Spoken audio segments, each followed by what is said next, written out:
John Brown's body lies a-mouldering in the grave. John Brown's body lies a-mouldering in the grave. John Brown's body lies a-mouldering in the grave, but his soul goes marching on. Glory, glory, hallelujah. Glory, glory, hallelujah. Glory, glory, hallelujah. But his soul goes marching on. The stars above in heaven are looking kindly down. The stars above in heaven are looking kindly down. The stars above in heaven are looking kindly down on the grave of old John Brown. Glory, glory, hallelujah. Glory, glory, hallelujah. Glory, glory, hallelujah. His soul goes marching on. He captured Harper's Ferry with his 19 men so true. He frightened old Virginia till she trembled through and through. They hanged him for a traitor, they themselves the traitor crew. His soul goes marching on. Glory, glory, hallelujah.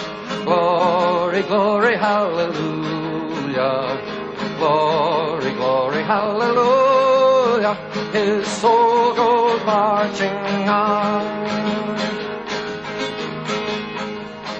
Well, he's gone to be a soldier in the army of the Lord. He's gone to be a soldier in the army of the Lord. He's gone to be a soldier in the army of the Lord, but his soul goes marching on. Glory, glory, hallelujah. Glory, glory, hallelujah. Glory, glory, hallelujah. His soul goes marching on. Mine eyes have seen the glory of the coming of the Lord. He is trampling out the vintage where the grapes of wrath is stored. He's loosed the fateful lightning of his terrible swift sword. His truth is marching on. Glory, glory, hallelujah. Glory, glory, hallelujah. Glory, glory, hallelujah. His soul goes marching on.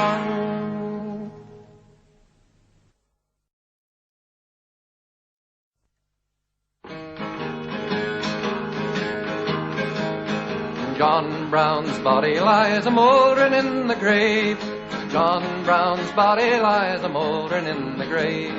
John Brown's body lies a-mouldering in the grave, but his soul goes marching on. Glory, glory, hallelujah. Glory, glory, hallelujah. Glory, glory, hallelujah. But his soul goes marching on.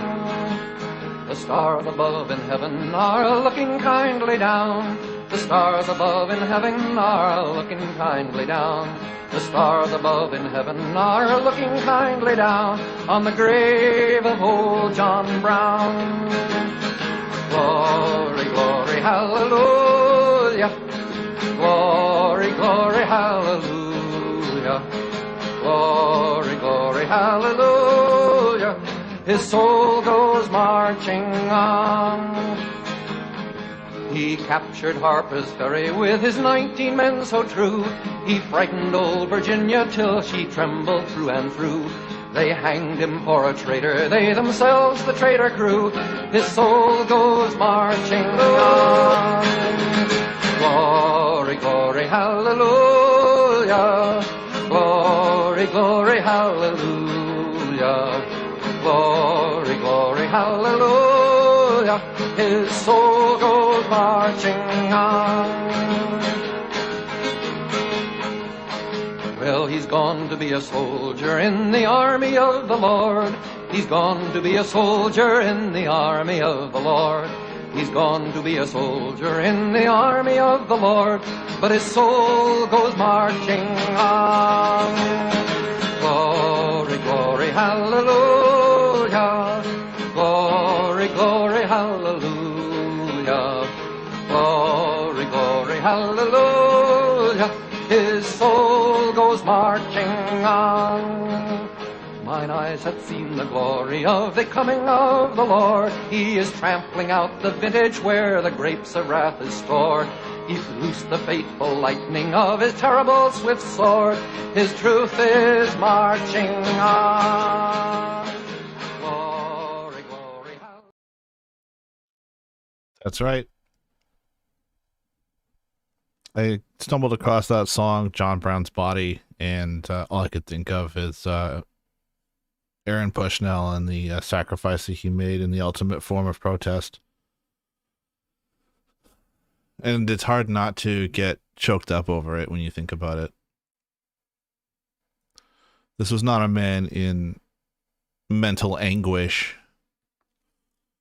or anything like that, no matter what the liberals want to portray it as. This was a man who truly believed in what he was doing. And it's up to all of us to not explicitly follow his example in that way, but to channel that frustration and rage at the system into overthrowing it, because that's the only way we're ever going to end war.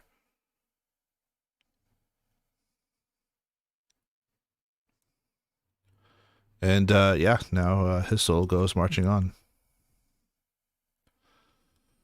All right, well, welcome everybody. I know we're starting off a little heavy, but I promise things will lighten up a little later. It is Friday, March 1st, 2024. This is the Marxist Archaeologist coming at you from Hamilton, Ontario. With me, as always, is Frenchie the Bunny, my comrade and yours. There he is, just chilling. He had a big snack there, and now he just sort of has to. He's got to sleep that off for a bit, and then he's going to go eat the couch some more, and then he's going to go back to his hay, and he'll do that for the rest of the night. I hope everyone's doing well. Hope everyone had a good week. I know I did. I survived another annual employee evaluation. I got straight A's across the board. Pretty good.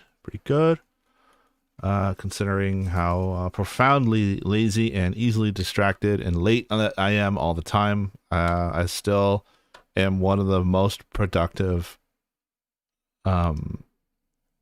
field workers in the company. So yeah, I feel a little bit like Michael Scott when he talks about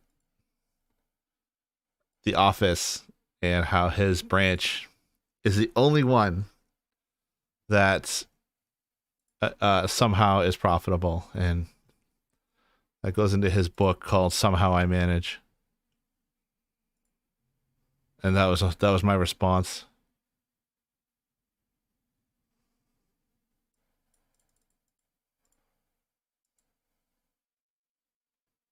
Anyway, I hope we can get some folks in here, some more people. Tonight's stream is dedicated to Aaron Bushnell, Air Force service member who set himself on fire. His last words were "Free Palestine." In his will, he's specified that if we ever do see a free Palestine in our lifetime, for his ashes to be scattered in Palestine, and I think the people of Palestine would more than be accommodating to that. Yesterday afternoon, so this was dated February 26th. 25th was Sunday. Active duty member of the U.S. Air Force, Aaron Bushnell, set himself on fire in front of the Israeli embassy in Washington to protest against U.S. imperialism's complicity with the war on Gaza. The news of this brave act of self-sacrifice by a single man has powerfully echoed through the hearts of hundreds of millions of men and women. They feel the same profound desperation at the scenes of the genocide being committed in Gaza, impotent as the collective military might of Western imperialism is used to crush and murder a small oppressed people. They feel the same choking rage at our bloodthirsty capitalist politicians here in the West who have allowed this slaughter. On Thursday morning, the 25-year-old cybersecurity and IT engineer for the U.S. Air Force, Aaron Bushnell, contacted various newspapers, stating his intention to lay down his life in protest. My name is Aaron Bushnell. I'm an active duty member of the U.S. Air Force, and I will no longer be complicit in genocide. I'm about to engage in an extreme act of protest, but compared to what people have been experiencing in Palestine at the hands of the colonizers, it's not extreme at all, and this is what our ruling class has decided will be normal. He is using terms like ruling class. He understands the colonial situation in Palestine. He knows who our enemies are. And it's been nothing but silence from the liberals, at least the ones that have acknowledged this, will blame it on some bullshit like mental health. Like, well, we need to talk about mental health now.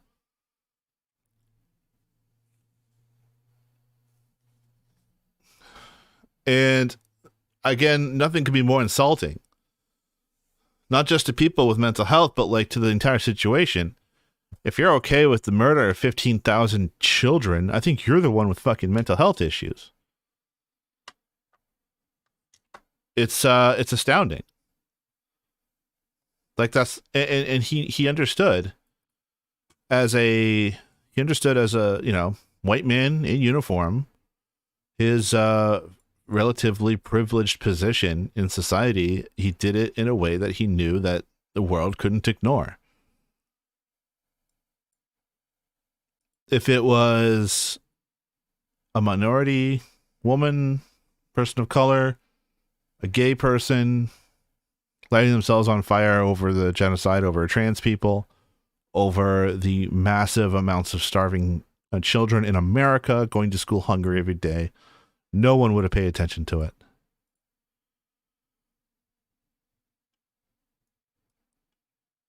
Faced with the rank hypocrisy of the imperialists who preach democracy and human rights while arming the murderous Netanyahu regime to the hilt, Bushnell, who was an anarchist, correctly placed the blame squarely where it belongs, with the ruling class. The video of Bushnell's final moments as he approached the gates of Israeli embassy make for harrowing viewing. Initially seen on Twitch by just a few dozen viewers, the subsequent uploads of the footage have been seen by millions. Even as the flames engulfed his body, Bushnell screams out, free Palestine, and these were his final words. Alongside the scene of a young man in the prime of his life giving up everything to bring attention to the suffering of the Palestinian people, the video also captured the spectacle of either a plainclothes police officer or a member of embassy security pointing a gun at the dying man, demanding that he get on the ground. So, yeah, this really encapsulates America in a nutshell. Like, it's hard to really get dumber than that. A man is on fucking fire and cop can't think of anything other than pointing a gun at him.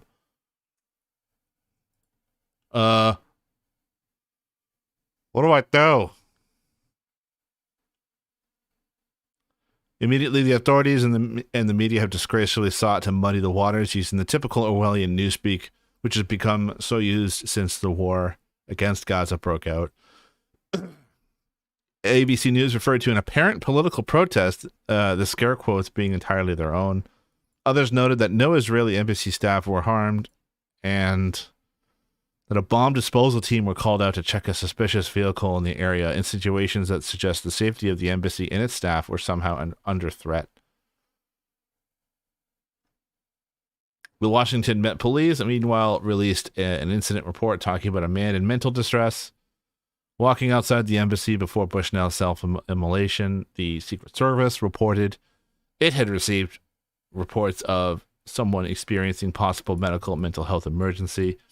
Many in the press dutifully picked up his narrative in a filthy attempt to undermine Bushnell's protest by suggesting that they were the actions of a man not of sound mind. These actions were not the result of mental illness, but of a deep frustration and anger, the same sentiment with which the hearts of millions of workers and youth burn.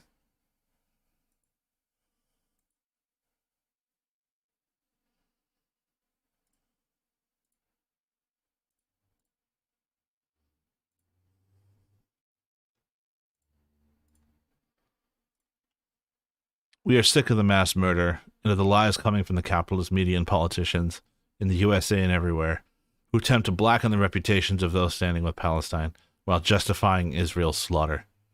But Bushnell's message to the world was not simply one of anger, it also showed the desperate seething need to do something in the face of this injustice. In powerful words, he wrote his final social media post.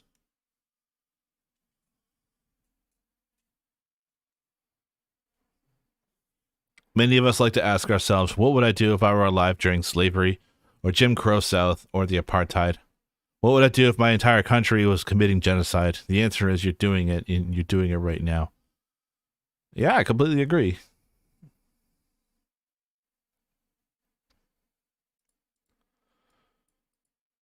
If this was during the slavery times, the modern day liberals would be calling for compromise between slavery, which is they did, and that's what they ended up with. They'd be calling for calm. They would suggest means-tested Jim Crow discrimination.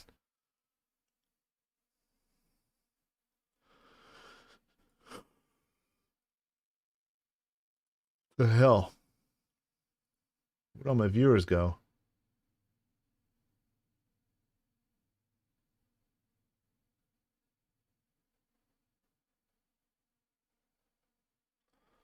Where is everybody? Faced with the horrors of imperialism, millions feel the need to act, but as individuals, we seem impotent to halt the bone-crushing might of the imperialist juggernaut. A more powerful example of individual... Hey, Kat, want to go to the Wonka experience with me? When and where is that? That could be fun.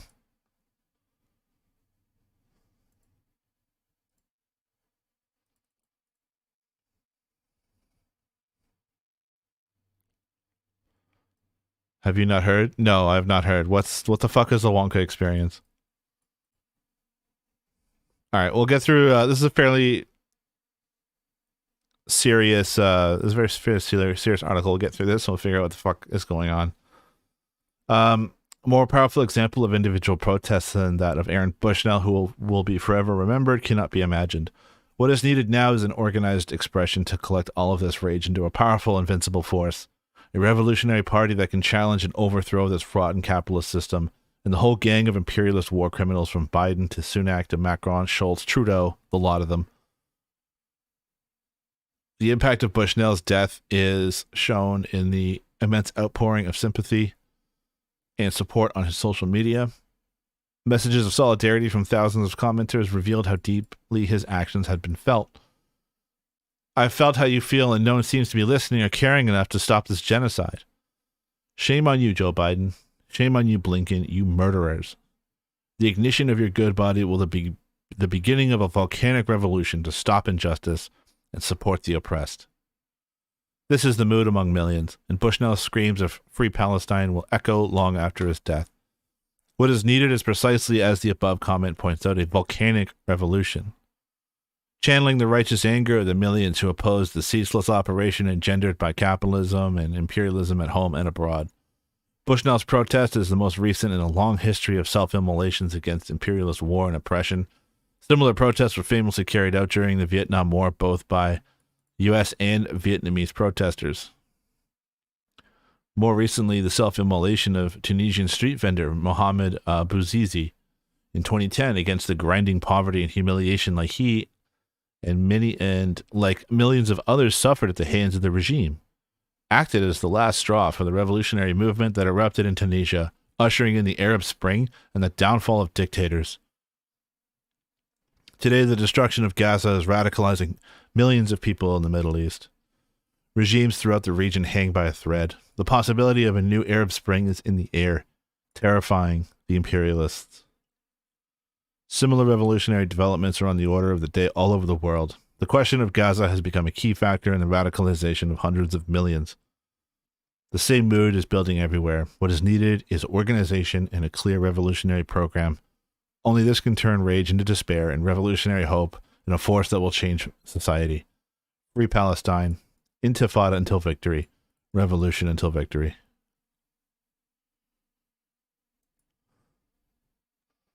So what's going on with this Willy Wonka scam?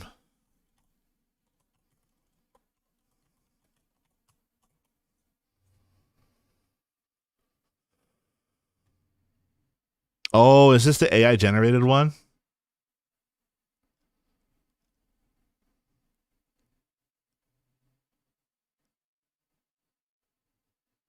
I think I heard about this. I saw vague allusions to this.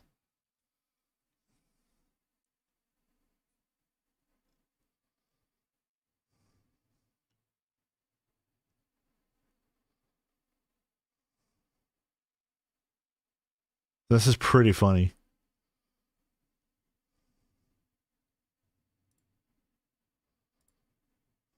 Because as a man who's been scammed so many times, I occasionally like to look up other people getting scammed because it makes me feel a little bit better. Not because they got scammed. I'm not happy that they got scammed. It just makes me feel better knowing that I'm not alone. There's other people who are getting hoodwinked. I'm not the only motherfucker who's getting deceived left and right. But I think I just found the funniest ever attempted scam. And for context, it happened over in Scotland at Glasgow with promises of a Willy Wonka chocolate experience, or more accurately, Willy's chocolate experience, where you can indulge in chocolate fantasy like never before, capture the enchantment. And the website is pretty promising. There's an enchanted garden, an imagination lab, a twilight tunnel, basically enough shit to entertain your kid for like 5 hours to make their weekend a little bit better. And so parents who love their children signed up. They bought tickets to bring their kids to this event. That good parent stuff. But to a Very more good, adept Pete from eye, Tio. you Very might have good. noticed this is all AI art. I mean, this literally says catgacating. I'm an English major. That ain't a damn word. That says pass-a-dice of sweet teats. Sweet teats. You don't want your kid going to a sweet teat thing. Go for some sweet teats right now. These parents, they thought, this looks good. And if you even look up the company, House of Illuminati, who is putting on this production, they've turned Barren Warehouse into more colorful Rubik's Cube warehouse. It's just slinkies hanging from the ceiling. What the fuck? Productions in the past. I can see why a parent would look at this and think, oh, they're basically going to go to like Mr. Beast's Willy Wonka factory. In we go. You walk in, your kids get this huge experience. They get to eat delicious chocolate and they have a good time. And this idea was supposed to be a walkthrough experience where actors were hired and a story would unfold as the kids walk through this area, and there would be activities, pictures, chocolate, you name it. But what actually happened when you showed up was it looked like this.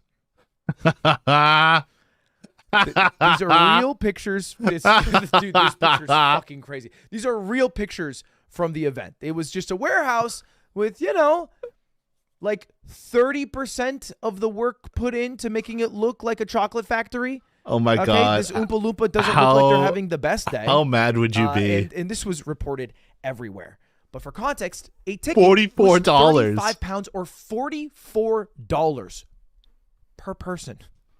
There were people who brought multiple children. Look at this. 3 kids. $44 per person. Over $100 spent to show up for this, really fucking scam. There's just AI art printed on a wall. This Doesn't even rocks. fit the goddamn wall. Look at this bounce house, dude. That is sad. Now, very quickly, parents realized It said they got this is a 2 fucking jelly scam. beans. But it wasn't just the parents who were realizing it. It was the actors who were supposed to be a part of this. Because bear in mind, there were actors who were supposed to be Willy Wonka, Oompa Loompa, and they even had like a villain that they included into this storyline that wasn't actually just the demons inside of the children along the way. And one of them spoke up, specifically Jenny, who was hired to... This is like the haunted house that Bart and Lisa went on, and it was just so half-assed, and everything was broken, and nothing was right, and they glared at the guy as they came out. Playing Oompa Loompa, she was given a 15-page script to learn the evening before the event was set to begin. She also said her costume arrived an hour before the families entered the venue and said it was a sexy version of an Oompa Loompa. I'm going to show you the costume here because this is not what you wear for the kids' Willy Wonka tour. This is like if you want to be a sexy Oompa Loompa on Halloween. That's not the right outfit. That's just not the right outfit for the Oompa Loompa. I'm sorry, not nearly orange enough as well. In this, I forgot one of the most important details, which is that Willy Wonka's chocolate experience had no chocolate. Like they literally gave the kids zero chocolate. In fact, the only thing they gave the kids, and this is real, was one jelly bean. The rocks. And a half a cup of lemonade. One jelly bean and a half a cup of lemonade. For Willy Wonka, bro! That's like the most free crossover of all time. Anyway, crazy, back to what I was talking about in the past. But the most damning proof that this was a scam. This reminds me of, you guys have all seen that meme going around of like, teach your children about communism, make them clean the bathroom and pay them $10 and then take away $7, give it to their brother who didn't do any work. It's like, no, this is a lesson in capitalism. Pay an insane amount of money and get absolutely nothing in return. Was from this is a good lesson for your kids. Willy Wonka himself. And let's just hear him talk about it. So the first red flag for me was when I was cast as Willy Wonka. Anyone who looks at me and thinks Willy Wonka and not Oompa Loompa is out of their mind. I give off major Oompa Loompa energy. Alrighty, this guy, fucking electric. But he continues by speaking about what the script of the show was supposed to be. So I'll give you one of the lines from the script. I'm not going to do the Willy Wonka voice because I think I've embarrassed myself Fair enough. over the last few days. But one of my favorite lines was, there is a man who lives here. His name is not known. So we call him the Unknown. The Unknown is an evil chocolate maker. That's like Saturday Night Live. The Chris Farley was like El Nino. That's Spanish for the Nino. Who lives in the walls. What? Look, I'm pretty sure that the creators of this event tried to use AI to basically do everything, from creating the art for it, the promotion for it, the actual assets used on site, and also, as we can tell here, the script itself. Yeah, okay. This makes a lot more sense now. A few bucks along the way, get a little more overhead, keep a little more money in your pocket. But the people, I feel like, who use AI are just usually bad faith actors. The tool itself can be used brilliantly. I've yet to see AI actually pull off anything useful or effective. This goes into what we talked about last week with AI and Haas, and how AI is going to usher in communism, right? According to Haas and the infrared clowns. When like everything that AI produces looks like dog shit. Like it shows, a woman's hands molding into the bed sheets as a cat is waking her up and stuff. Like it's fucking nuts. And so now we're seeing the repercussions of like trying to profit off of AI. These are the promises that like new technology, they're trying to streamline and cut corners everywhere with creativity, and it's garbage. It ends up being total nonsense. So this really just speaks to like just AI in general as being like a massive scam that investors are pouring billions of dollars into, and then eventually someone's going to get left holding the bag, and AI is going to completely collapse. Expand and augment everything we do. I just feel like most people who use it are just trying to get it to do all the fucking work for them. But that's just not how we should be using AI. Doesn't make any goddamn sense. Anyway, here's the fucking craziest thing of all. Here's one of the scenes that the kids actually experienced at this show. What is that? It's the Unknown. Oh, I've seen that. Which that was Willy Wonka saying, "What is that? That's the Unknown." And the kids fucking crying because it's creepy as shit. $44. That's worth it, baby. Now, there is a good ending to this story. So goddamn good. Partially good ending. Everybody who bought tickets for the event was refunded. And the House of Illuminati production studio said, unfortunately, last minute, we were let down in many areas of our event, tried the best to continue on and push through, and we realized we probably should have canceled first thing in the morning. We apologize, and we'll be giving refunds to almost everyone. I mean, they refunded the parents, but apparently they did not refund the actors. Anyway, we all got together as actors, and we were like, look, it is unlikely that we're going to get paid for this event. However, they're going to put this event on with or without us. And children are going to be coming through. Let's just stick around. Let's do our best to make sure that the children have some kind of experience. And what an insanely commendable thing to do. Because they don't have to do that, right? They're not getting paid. but the show must go on. They try to make the best of a really shitty experience. So shout out to the actors. House of Illuminati should definitely pay them. You should pay them. You should right all your wrongs. And hopefully, if you're someone who got scammed watching this, you feel a little bit better, because that's the funniest fucking scam I've ever seen attempted. That's crazy. That's crazy. That's crazy. All right, see you later. Goodbye. See you later. Goodbye now. Goodbye. All right, yeah, that was pretty funny. Good little piece of brevity after a pretty heavy topic. Paying our respects to Aaron Bushnell. Thank you, Kat. I really actually did appreciate that.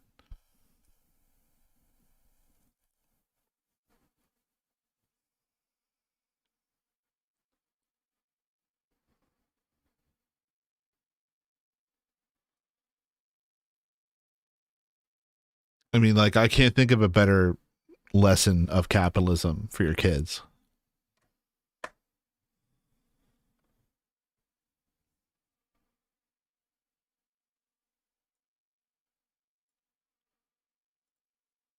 All right, back to some horrific news. On Thursday morning, Israeli infantrymen, snipers, tanks, and drones opened fire on a crowd of starving Palestinians in Gaza City as they lined up to receive flour from aid trucks, killing at least 112 and injuring more than 700. Doctors reported that many victims arrived at hospitals with gunshots to their torsos and heads, indicating that they were deliberately targeted by Israeli troops who were shooting to kill. So this blood-soaked box of flour circulated on social media amid widespread outrage over Israel's flour massacre. Images from the scene showed bags of flour drenched in blood, leading many to refer to the killings as the flour massacre. The hundreds of victims overwhelmed local hospitals, which were already without medical supplies and power and were only able to provide first aid.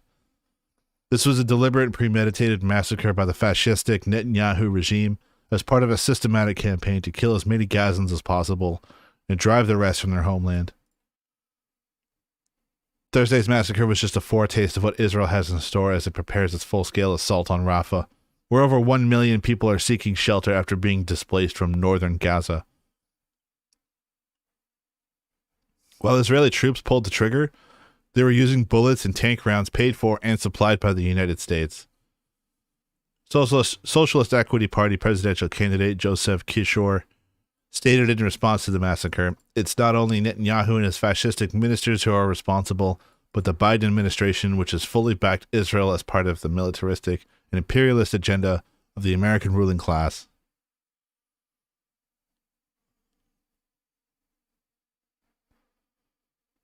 The massacre of more than 100 Palestinians desperately seeking food aid in Gaza is the latest horrific atrocity carried out by the Israeli state. The official death toll is now over 30,000. Hundreds of thousands face imminent starvation. The guilt does not stop at the White House. The entire U.S. media establishment is complicit in covering up this atrocity. Every mainstream U.S. media outlet rushed to promote and propagate Israel's absurd cover story. The Palestinian aid drivers caused a massacre by plowing into the crowd, despite widespread footage of Israeli troops shooting at the unarmed civilians. So once again, Israel's blaming it on the Palestinians.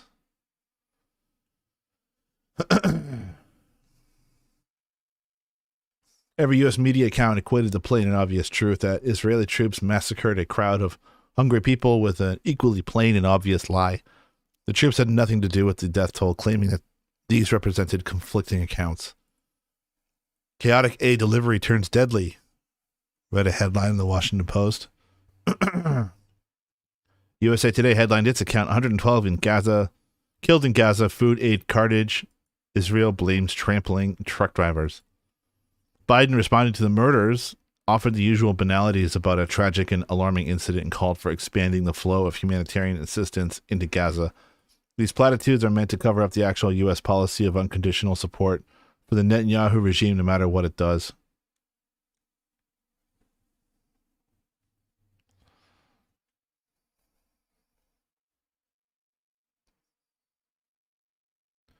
There are, as U.S. officials have repeatedly made clear, no red lines for how many people Israel is allowed to kill. The Israeli regime can starve, massacre, and displace the entire population of Gaza as far as Biden and Blinken and their fellow enablers of genocide are concerned. Thursday's act of mass murder is only the latest and deadliest in a series of massacres by Israeli troops during the redistribution of food. These targeted operations are part of a desperate policy to starve the civilian population of Gaza to death. In a statement, of Euromed Monitor warned Israeli shooting towards starving people receiving aid has become a regular practice. In recent weeks, Israeli forces have directly attacked and killed dozens of people in Gaza City, including in Salah al-Din Street and in the vicinity of the Kuwait roundabout.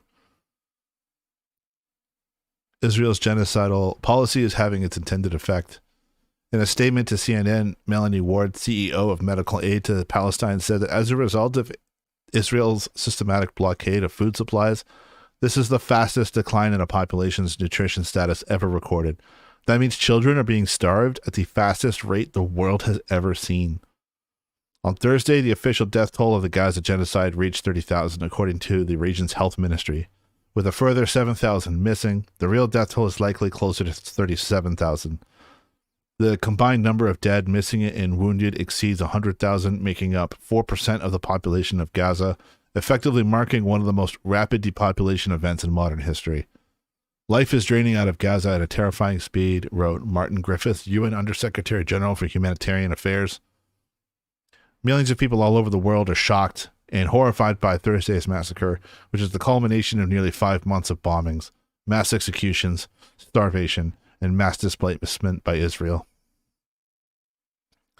For months, workers and youth and young people have participated in demonstrations all over the world calling for an end to the genocide. But in the face of these protests, the U.S. and other imperialist governments have only doubled down on their support for Israel. U.S. imperialism is unshakably committed in its support of the Gaza genocide because it is a critical component of the broader war the imperialist powers are waging in the Middle East. Seeking to dominate and subjugate Iran as part of an effort to control the oil-rich region, the United States has carried out waves of attacks in Yemen, Iraq, Syria, while Israel has carried out strikes inside Lebanon and Syria. The imperialist onslaught against the Middle East is one component of the global eruption in the globalist war, which is taking ever bloodier forms. This week, French President Emmanuel Macron raised the prospect of deploying NATO troops to fight Russia in Ukraine, in effect proposing a direct shooting war between nuclear-armed opponents, a conflict that could trigger a nuclear exchange whose death toll would be in the millions or even billions.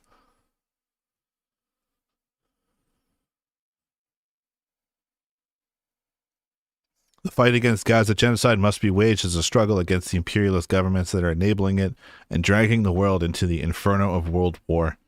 This requires the fusion of the growing movement against the Gaza genocide with the movement of the working class in the struggle for socialism. That's right.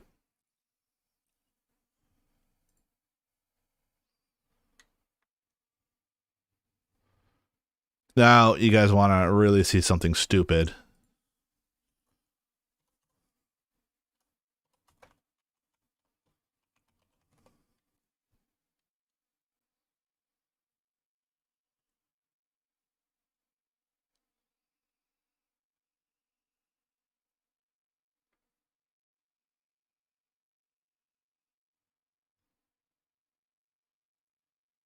Welcome to the Daily The rapture's going to happen, all the annoying Christians will leave us alone. You have to do exaggerated reactions to everything you watch to get more views. Oh, so much work.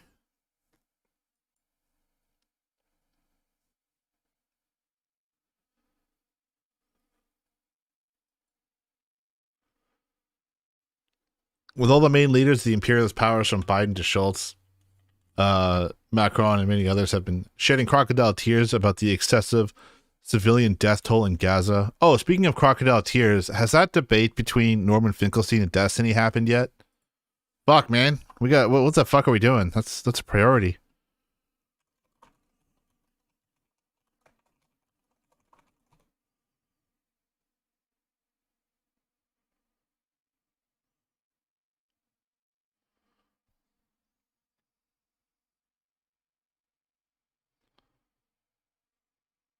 Does anyone have that debate? I got a fucking bottle of wine in the fridge. I should crack that open.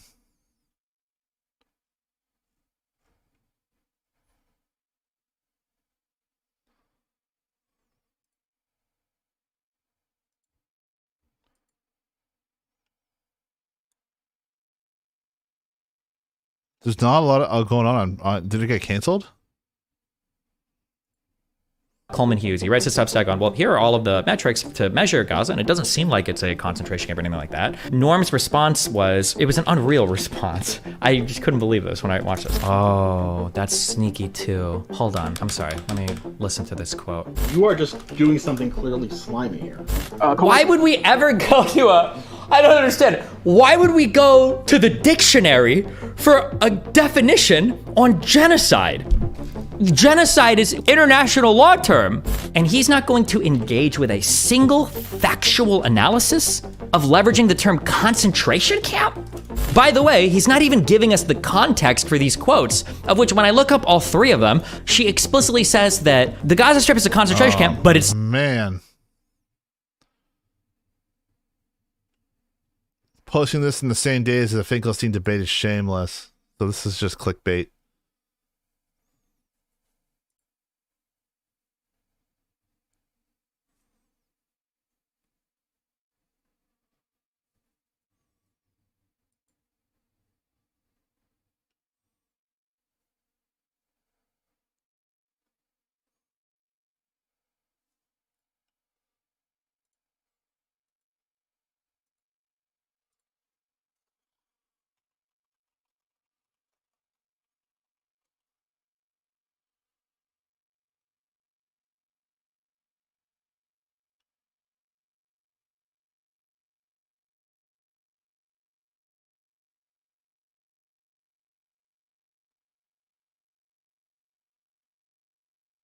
Man, this guy really thinks highly of himself.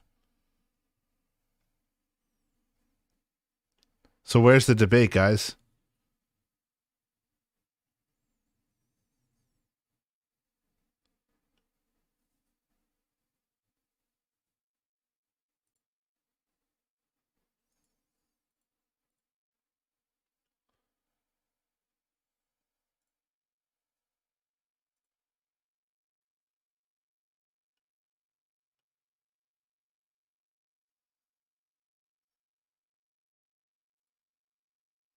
Like, Finkelstein offered them a free chapter to his book for them to prepare to debate against him.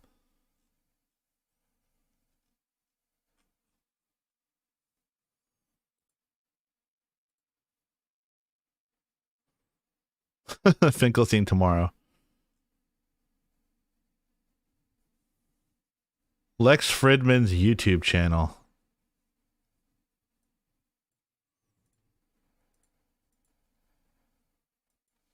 The fuck is Lex Fridman?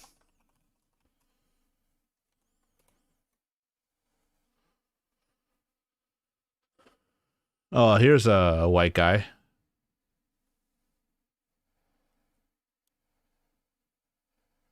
So nothing.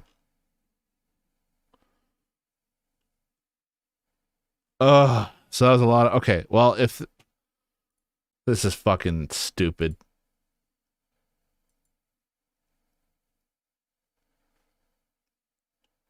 I was so geared. I was so ready for Finkelstein to end Destiny once and for all. And the video's not even up. I call shenanigans. Shapiro versus Destiny. Is this the one where they're like, oh, liberals and conservatives agree with on more than you think? And we're like, yeah, we know.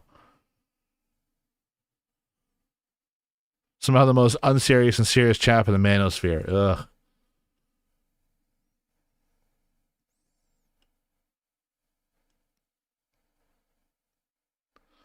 All right, well, I guess I can't be arsed to post the fucking debate then. So that's bizarre. Jesus. Look at that beard.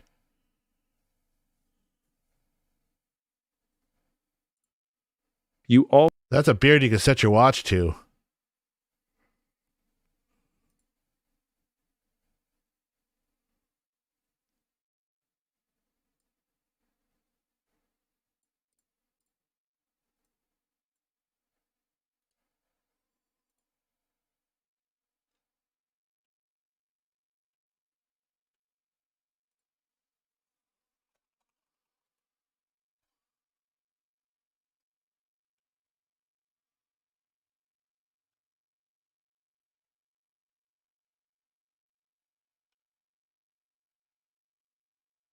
Okay, well, I guess it's not online yet. Otherwise, I guess Twitch would be freaking out about it. That's so annoying. I need Destiny to be shamed out of ever streaming again. Like, what would it take? What would that look like?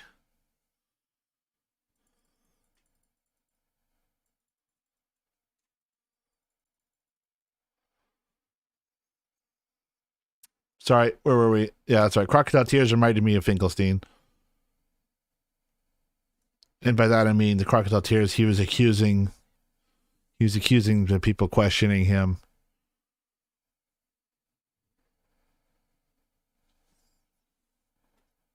Thinking it was unfair to compare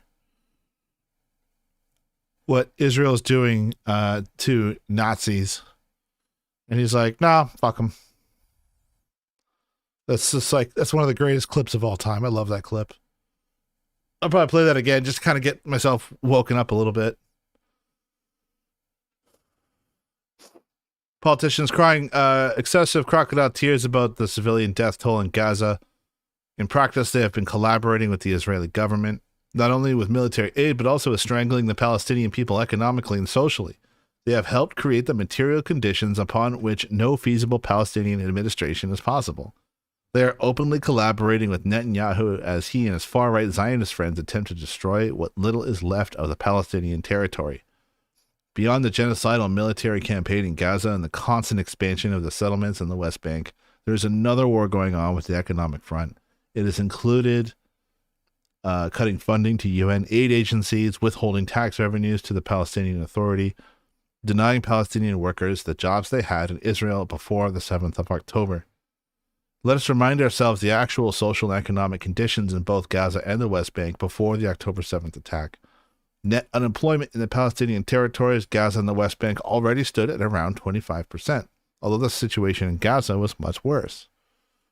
In 2009, Oxfam report The Gaza Strip, a humanitarian implosion, explained that as early as 15 years ago, the situation for 1.5 million Palestinians in the Gaza Strip, now they are 2.3 million, is worse now than it ever has been since the start of the Israeli military occupation in 1967. The current situation in Gaza is man-made and completely avoidable. The severity of the situation has increased exponentially since Israel imposed extreme restrictions on the movements of goods and the people in response to the Hamas takeover of Gaza. Unemployment in Gaza stood at 40%, but was steadily rising toward 50%. The levels of poverty in Gaza had massively increased, with 80% of families relying on humanitarian aid. The single fact emphasizes how crucial aid is, and that provided by agencies such as UNRWA. By 2009, almost all Gaza's productive economy had been brought to a standstill by Israel's imposition of a strict economic blockade. Industry almost ceased to exist, agriculture was in crisis, and the thousands of workers who previously crossed into Israel to work no longer had jobs. The report refers to an imprisoned population. In these conditions, the head of UNRWA pointed out that hungry, unhealthy, angry communities do not make good partners for peace. This, of course, fell on deaf ears in the Israeli government. These were the conditions imposed on the Gazan population long before the 7th of October attack. The official reason for this brutal policy was the emergence of Hamas in the First Party in the 2006 elections and the consolidation of its position a year later through an armed takeover of the Gaza Strip. The electoral successes of Hamas were due to the widespread disillusionment among the Palestinian population towards Fatah and the PLO that had been governing both the West Bank and the Gaza Strip. This is because of the rampant corruption and its de facto collaboration with Israeli security forces in policing the Palestinian people rather than protecting them. Thus, the economic blockade of Gaza was a means of punishing the people for daring to support a force not to the liking of the Israeli authorities. The message is clear. If you don't vote for the Palestinian leaders who are collaborating with Israel, then we will strangle you economically and bomb you when... Excuse me. I had a fruit smoothie just before I started streaming. I thought the sugar would give me a bit of energy, but it's just making me burp into the fucking microphone. So you're welcome. There's a burping ASMR for you. The message was clear: if you don't vote for the Palestinian leaders who are collaborating with Israel, we will strangle you economically and bomb you when we feel the need. This was the situation in Gaza as described in August 2023. So this is just before October 7th. The economy and its capacity to create jobs have been devastated, resulting in the impoverishment and de-development of a highly skilled and well-educated society. Access to clean water and electricity remains at crisis levels and impacts nearly every aspect of life. Clean water is unavailable for 95% of the population. Electricity is available up to an average of 11 hours per day as of July 2023. However, ongoing power shortage has severely impacted the availability of essential services, particularly health, water, and sanitation services, and continues to undermine Gaza's fragile economy, particularly the manufacturing and agriculture sectors. Although the situation in the West Bank was not as severe as that in Gaza, by 2021, unemployment had reached 25% and youth unemployment 40%, with close to 20% living below the poverty line. The West Bank depended heavily on jobs inside Israel, with around 23% of the working population employed either in Israel or in Israeli settlements in the West Bank.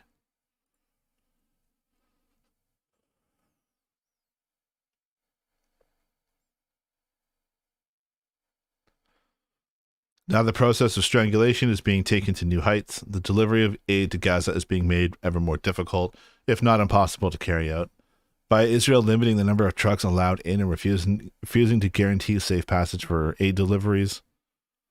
Before October last year, an average of 500 trucks with supplies were entering Gaza every day. In January, only 140 were getting in.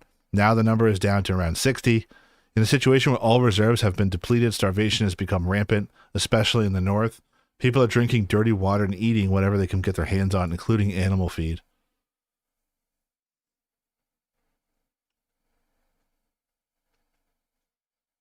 Israel is also going after the funding of aid agencies. Netanyahu's latched onto the fact that, according to Israeli intelligence dossier, a dozen individuals who were unemployed by UNRWA in the Gaza Strip, compared to 13,000 in total, took part in the October 7th attack in some capacity. The Washington Post has looked into these allegations but could not independently verify them. UNRWA chief Philip Lazzarini has pointed out that Israel has not provided any evidence for its allegations, and still they're being used as a lever by Israel to bend the arms of their imperialist allies. Yeah, people just fucking bought this left and right.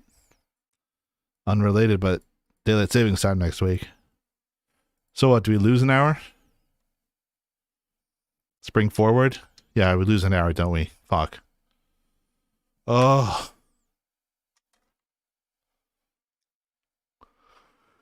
Oh, I'm so tired. Ugh. I fell asleep at I kind of clocked out of work early today. Fell asleep at 3:30, thinking like, oh, I'll just sleep for half an hour. I'll be ready for a stream at 4 o'clock. And I wake up, it's 5 o'clock. I'm like, oh no. I drive a stake up my skull.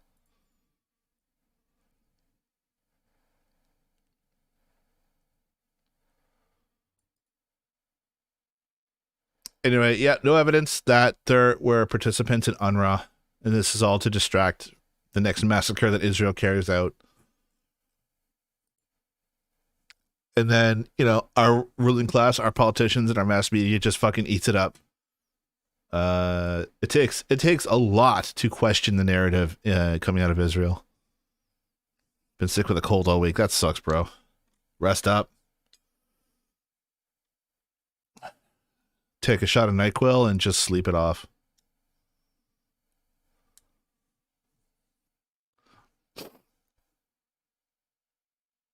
The mass media in the West have reported these allegations as fact, and the U.S. immediately followed by the UK, Germany, France, Italy, Canada, Australia. They've suspended funding to the agency without regard for the humanitarian consequences. They all seem to be very concerned. About just a minute before. Others followed suit with the full list of countries previously accounting for over half of UNRWA's aid budget.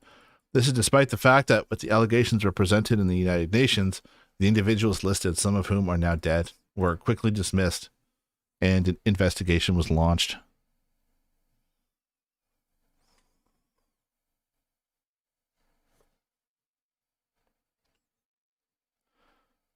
Compare the speed with which the imperialists cut desperately needed aid for the Palestinians in Gaza to their continued military aid to Israel as it destroys everything that makes life possible in the Strip.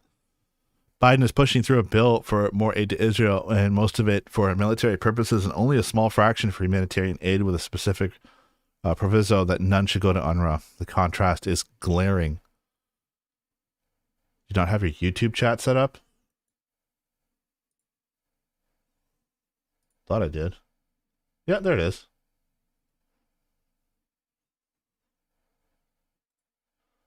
That's weird. It's not showing up. Normally the YouTube chat shows up in my thing here. But thanks for letting me know. I'll look into that. The bond cam is cool. Can you prove it isn't a repeat feed? Yeah, you see my hand right here?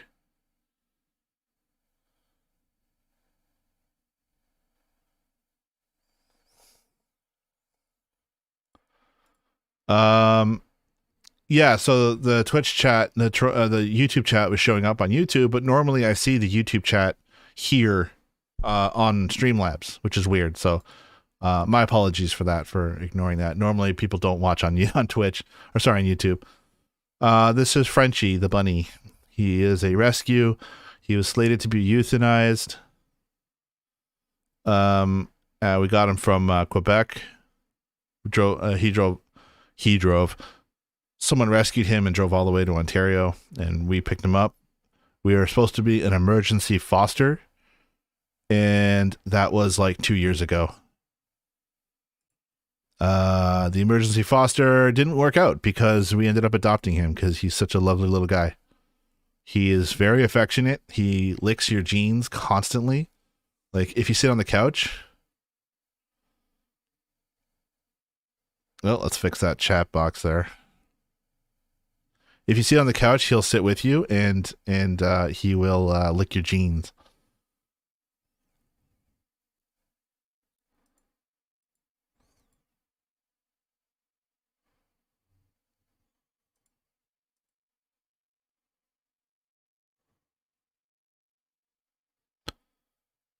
There's my chat box. Okay, let's move that up. Let's fix that.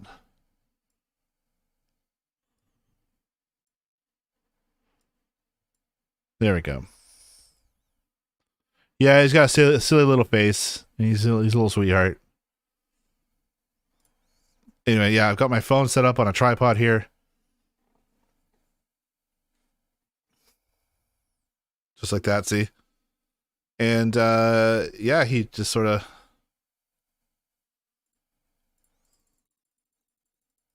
So if I wanted, I could use my phone. Some people use their phones for webcams. Just like that. And they're not bad. But I've got a decent camera here. My messy ass living room.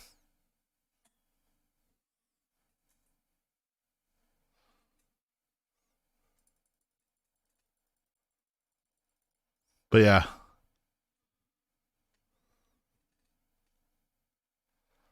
Bunny camera is a great addition. Thoughts on Norway? Fuck, I don't know. What's good in Norway?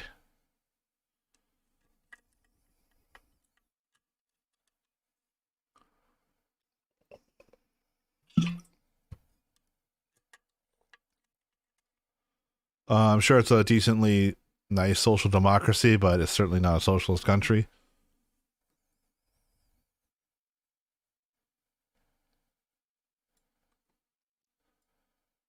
Yeah, that's weird. Fucking YouTube normally shows up in my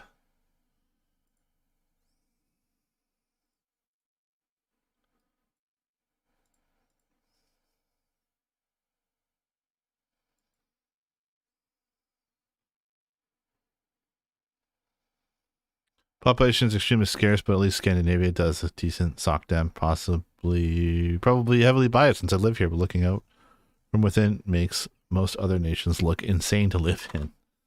Perhaps. There's some people who might argue that Norway is, they take good care of their citizens because of what's called a labor aristocracy. It essentially means that poverty is essentially exported. So all the shitty jobs that typically will impoverish people are exported, and so the country kind of lives off of external extraction and natural resources. I don't know enough about Norway specifically to make that call. I'm skeptical of the idea of a labor aristocracy myself, but and also like sock down governments and stuff, like they're still capitalists. They're still subject to market forces. They're still subject to all the same contradictions the rest of us are. It's just that some countries just don't take it out on their own proletariat like some others do. And that's why it's good to get involved in a communist organization, even if you're in Norway. And believe it or not, there are communist organizations that you can look up that are always looking to recruit and get yourself educated.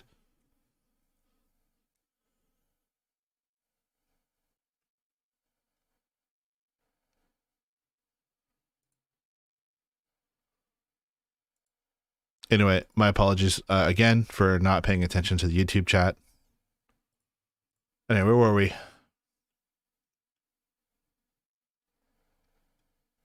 The mass media in the West have reported these allegations as fact, and the U.S. immediately followed by the UK, Germany, France, Italy, Canada, Australia have been suspended funding to the agency. I think I read that. Compare the speed to which imperialists cut desperately needed aid for the Palestinians in Gaza to their continued military aid to Israel as it destroys everything that makes life possible in the Strip. Biden is pushing through a bill for more aid to Israel. Most of it for military purposes, but only a small fraction for humanitarian aid, with a specific proviso that none should go to UNRWA. The contrast is glaring.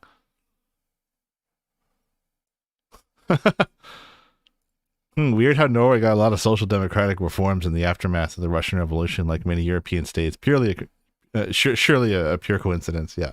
Russian Revolution had a phenomenal ripple effect across the world, even if it wasn't world revolution.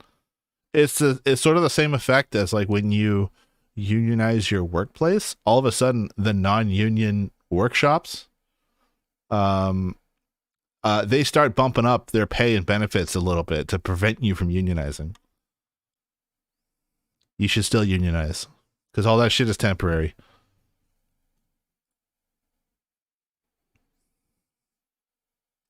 And so that's what caused a lot of bourgeois compromises with the working class. And then they say you didn't need the union to get higher wages. Yeah, all we had to do is just scare the shit out of the bosses. It was the late 19th century in Russia, the very appearance of leaflets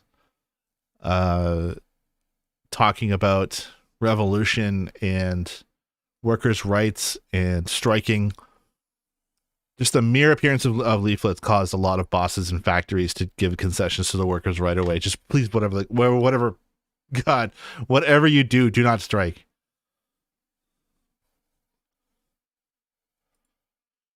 And that's the power of organized labor.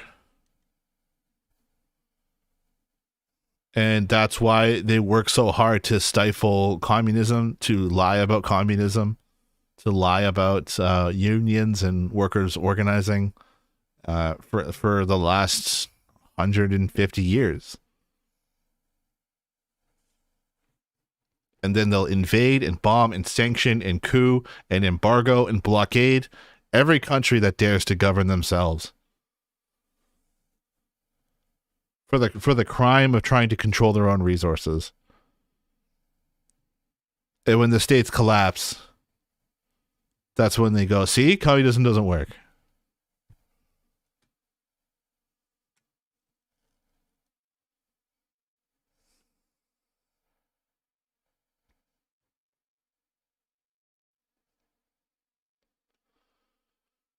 More than 2 million people in Gaza presently depend on UNRWA for their sheer survival. Close to 1.4 million Gazan refugees were sheltering in 155 UNRWA structures. A further 500,000 were receiving UNRWA services. Yohann Soufi, a lawyer and former director of the agency's legal office in Gaza, told Agence France that the sanctioning of UNRWA for the alleged responsibility of a few employees is tantamount to collectively punishing the Gazan population. Yet, the Ukrainian army is full of fucking Nazis. And we are fighting tooth and nail to give them trillions of dollars in arms and training and funding. We cannot give them enough money.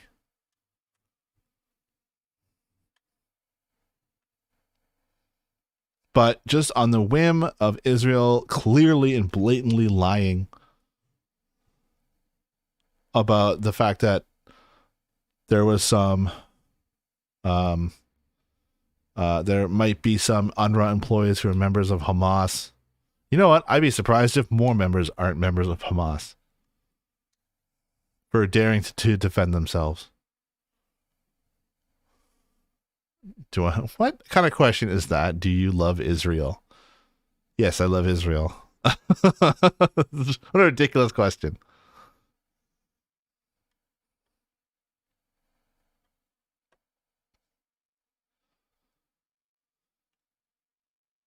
For quite some time, UNRWA has been subject to threats and cuts to funding. Already in 2018, President Trump announced that the U.S. would unilaterally stop its contribution. The truth is the Israeli government has for many years been trying to get UNRWA's funding cut. Yeah, who doesn't love an ethno-state on stolen land? Israeli governments have been particularly opposed to the agency because they claim its definition of a Palestinian refugee, which encompasses 5.9 million people, is too broad and therefore nurtures the hope that they will one day be able to return to their homeland. The problem for the Zionists is the changing demographic balance between Palestinians and Jews living in historic Palestine. Israel, Gaza, and the West Bank. In this area, there are now 7.4 million Palestinians against 7.2 million Israeli Jews. This includes the Palestinians who are citizens of Israel, second-class citizens with fewer rights, who number close to 2 million of the overall population of 9.3 million. The birth rate among Palestinian women is roughly 4 children compared to 3 for Israeli women. At this rate, the overall Palestinian population living within historic Palestine will continue to grow relative to the Jewish population. This also explains the position of the extreme Zionists who want Palestinians living in Israel to be expelled together with those living in Gaza and the West Bank, for the immigration of Jews from other countries to be stepped up together with the settler program.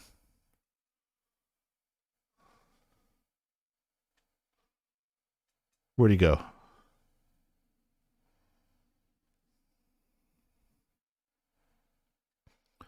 Have you seen Israeli architecture, the beautiful people, the ancient land, the delicious food, a place of old history and unique religion?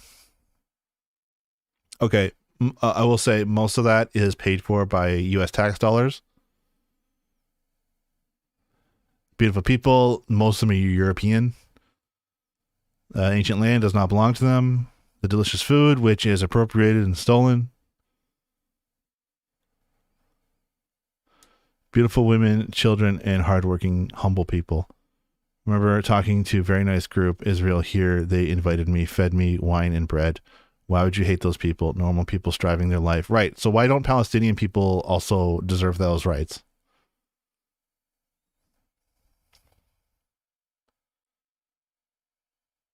It's all a lie.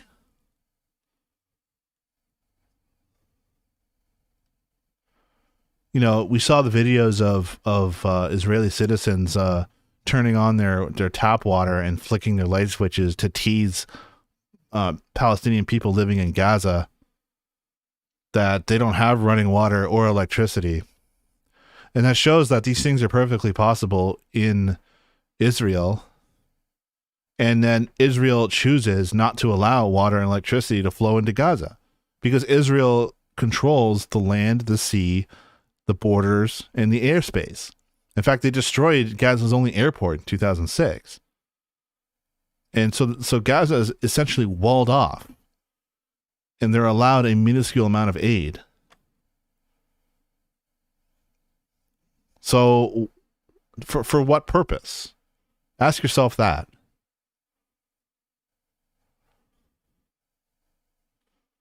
The people who support the state and the genocide it's committing. Yeah. The military operation in Gaza has overwhelming support by the Israeli people.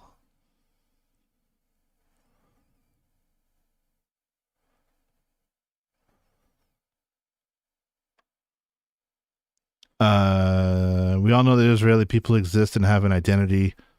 They're already there. We can't change history, but doesn't give them the right to invade into Palestine. Yeah, but the whole, like, like, there are people that are alive today that had their houses stolen in the Nakba.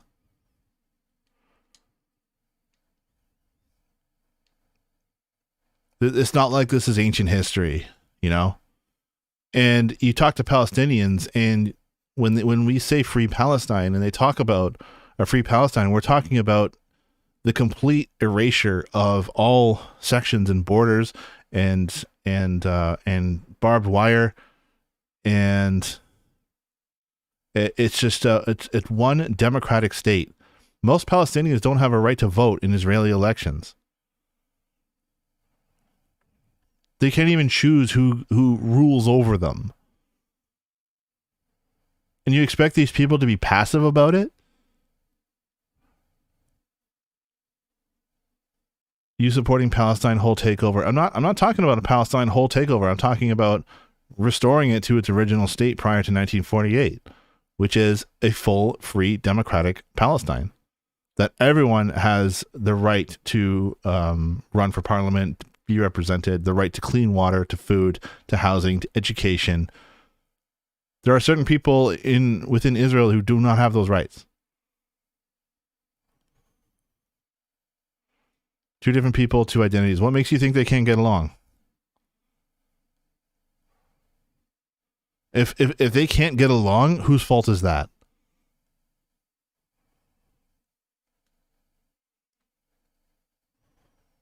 So you're talking about a two-state solution. I'm sorry, that ship is long sailed.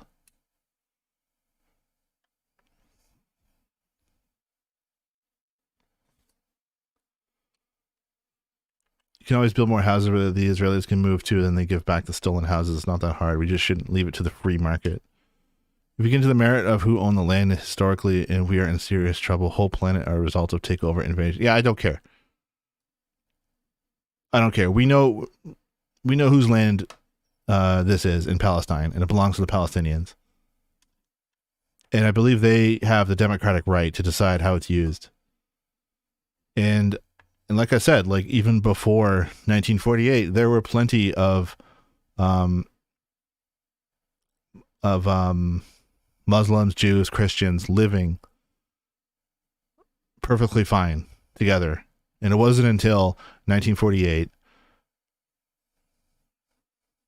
the idea of an Israeli Jewish ethno-state showed up.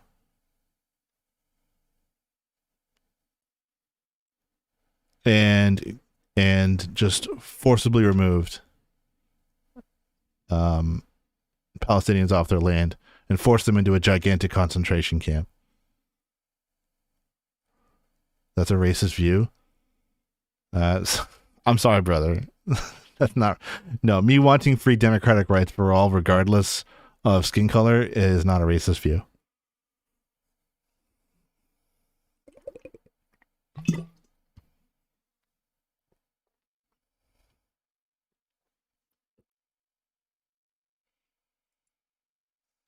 Why won't your organization engage in peace talks with the Israelis?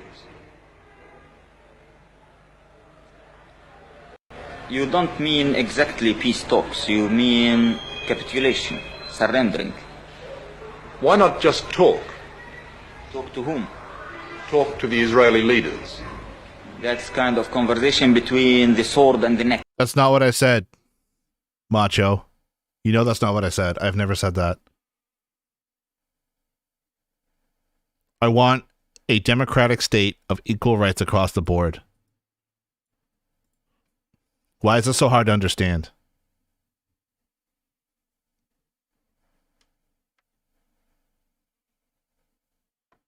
Why do people think this all the time? This is so stupid. Ask any Palestinian what they mean by free Palestine, what they mean by from the river to the sea, and they will say, yeah, we want equal rights across the board. We want our fucking land back. And the Jews can stay or go. We don't really care. But if they stay, they got to learn how to live together.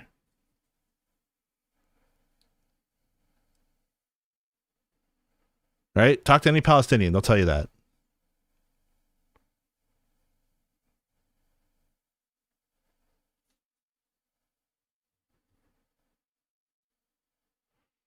You're getting the idea of Israel state and projecting into honest, hardworking people. I don't know what you're talking about.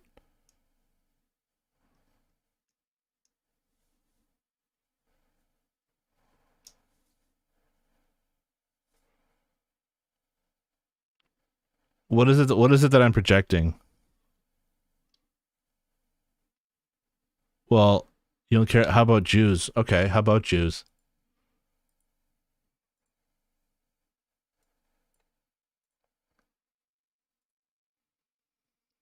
Oops.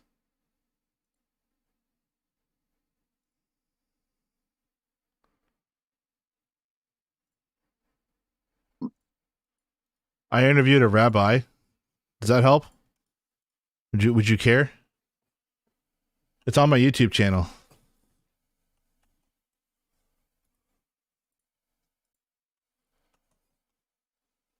I interviewed Rabbi David Mivazayer, who is opposed to the war. And he talked about Jewish resistance. He got arrested in Washington, D.C.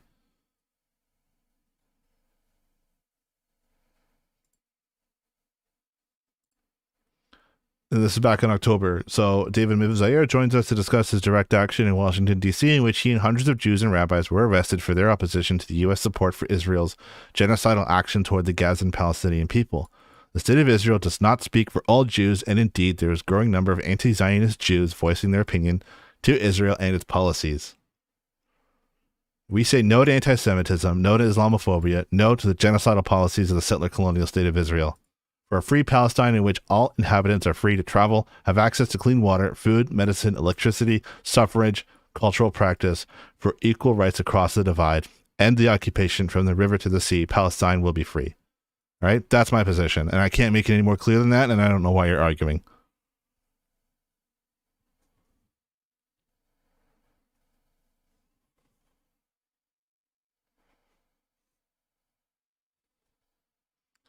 Israeli authorities regularly abuse the Nazarene Card of Jews. Yeah, go to Israel and ask about what they think of Ethiopian Jews and how they're treated.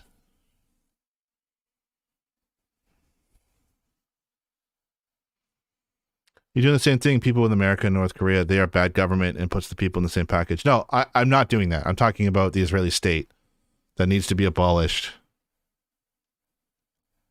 And I would agree with you if what you're saying, if you're trying to tell me that Israel does not speak for all Jews, I would agree with you.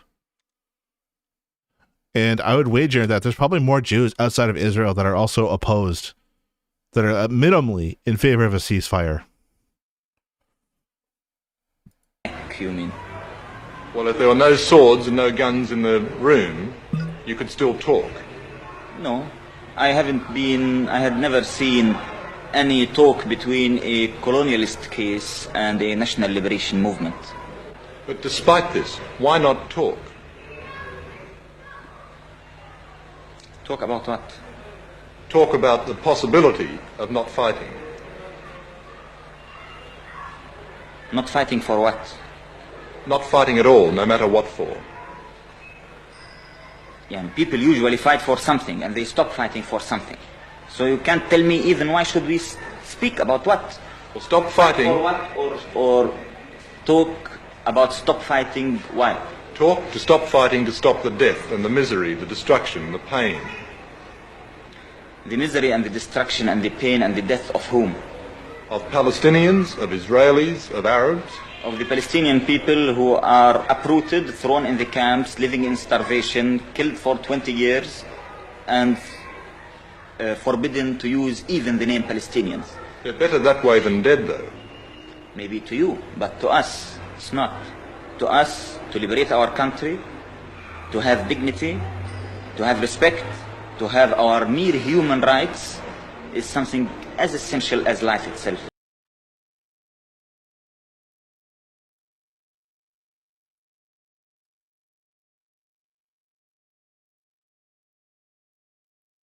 You do know that Israel has an identity and that they're already there. If they were to work under your rules, then Americans would leave to native. Look, I don't know what I've said that gives you that impression, honestly. You seem to think that us granting Native Americans their sovereign rights means kicking all white people out. This is what I was talking about. Is this massive confusion, and this is the problem with. Personally, I think it's a problem of when we talk about national liberation movements without talking about the abolition of the state, which requires a socialist revolution. This is where the message gets muddied, because people cannot fathom the end of capitalism. So it's like, what do you mean national liberation? Why do you want all white people to fucking go back to Europe and starve? It's like, no one said that. At least no serious person's advocating for that. If the Nazis won World War II, should we not seek to destroy their state? Would you be saying that they're here and they have an identity? And it sounds like that sounds like anti-Nazis. So. Did you know Native Americans fought themselves for land? They're not peaceful people, nor the Africans who sold themselves into triangle market, nor the Romans or the Greeks. Oh my God. No, I had no idea, Macho. That's crazy.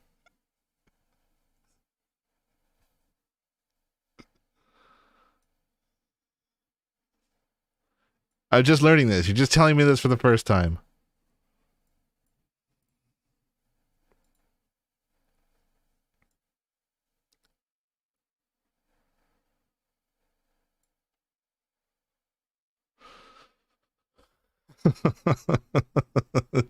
Truly astounding.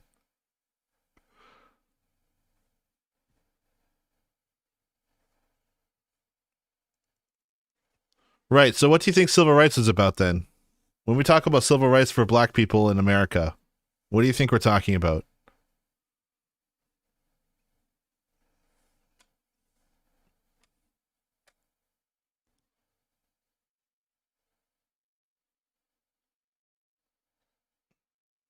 Why do you think people marched for civil rights in the 60s?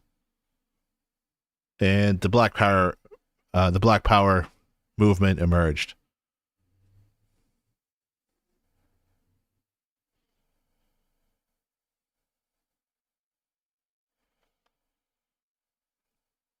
I'll give you a hint. It's because, rights that supposedly exist on paper, if they don't exist in practice, they might as well not exist.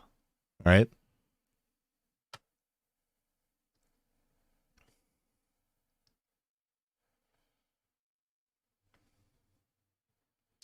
Civil rights in America means addressing the scars slavery left. It's already there, but it's about integration, not about segregation, having the same rights as all Americans. Good. Okay, great. Awesome. You're getting it. Now apply the same thing to Palestine. And that's what we're in favor of, is equal rights across the board. Imagine one government that is proportionally representative of Palestinians and Jews. Personally, I would prefer a workers' government where workers elect fellow workers and they cooperate. They build a society based on cooperation. That's where we should be going. The formation of workers' councils, so workers' delegates get together, they form councils, and then those councils get together and form a government. That's what we should be doing. But black and white Americans are Americans, Jews and Palestinians. Oh, for fuck's sake, dude. People of Israel democratically wouldn't agree Islamic-shaped laws, nor would the opposite agree.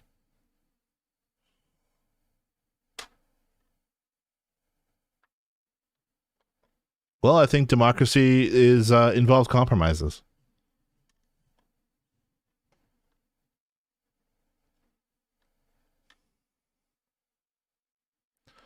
The treatment of Palestinians is probably even worse than that of black Americans used to be during the civil rights era. Okay. You're going to tell me Palestinian Jews are the same people? Jesus Christ, bro. Are you like, are you really this dumb? You can't be this dumb. Fuck, I miss this. I miss having dumb people come into chat.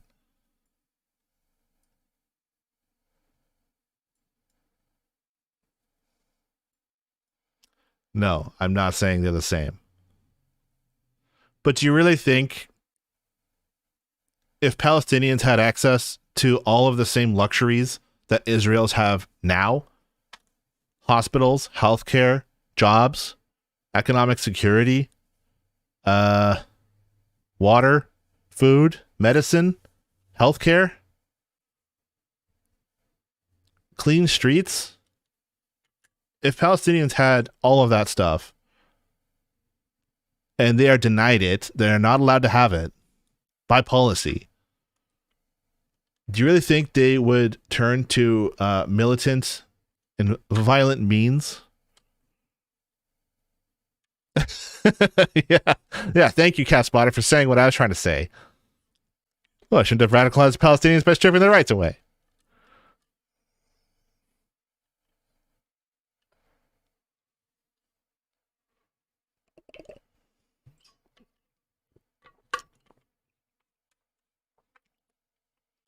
Right. Okay. So what's stopping? So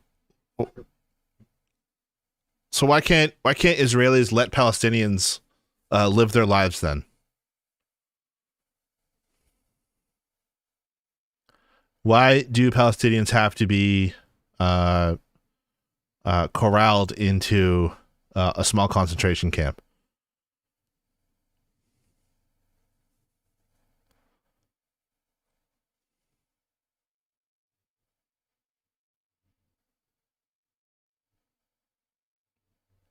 They have lived moments of peace, but they always broke into war. Yeah, those moments of peace means snipers shooting at children.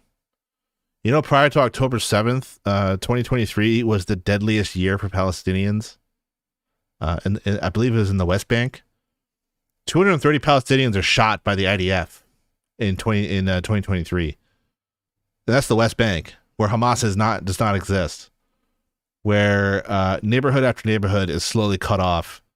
Like, are you aware that Palestinians are given certain roads that they're allowed to use and certain sidewalks they're allowed to use? And if they step on the wrong sidewalk, they're arrested. And this is a land that you're defending.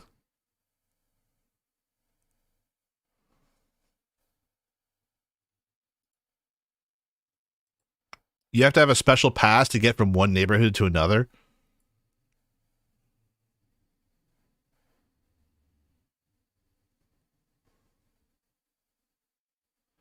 We need to get every province of Israel and Palestine and then vote every one of them. People will decide if they want to belong to Israel or Palestine. In America, all countries will sign up in an agreement to recognize this referendum. Okay, that's like pie in the sky, bro. I don't think that's ever going to work.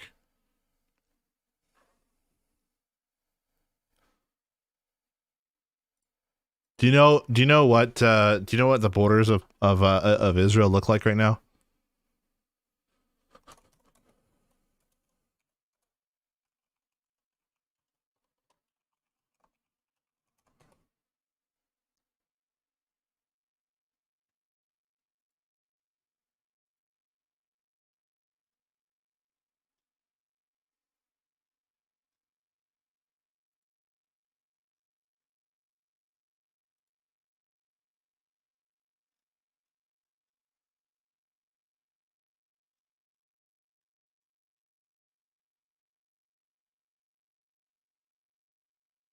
So this is just West Bank. So these are Palestinian neighborhoods right here. It's just used to be one contiguous territory. But then it's been completely broken up over the decades. And that is for complete control. Now, are you really going to make a state? Are you going to really make a state out of this?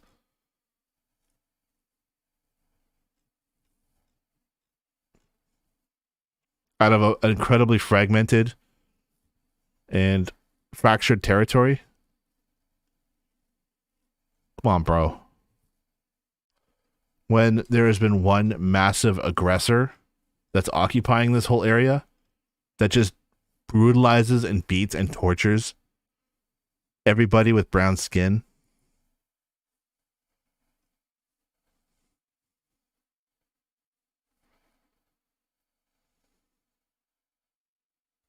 America will never turn against Israel because Israel is an extension of American imperialism in the Middle East. If Israel didn't exist, America would invent it.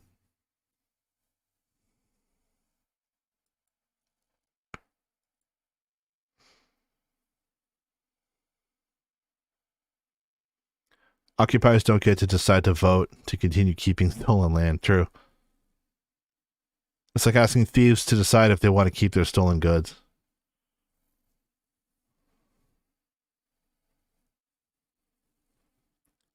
Would you say all settlers should be evicted from the West Bank and Israel should cede land to Palestine isn't split into two pieces if there's a two-state solution? Also, Israel should be forced to demilitarize substantially. I think that would be a bare minimum if a two-state solution would be feasible.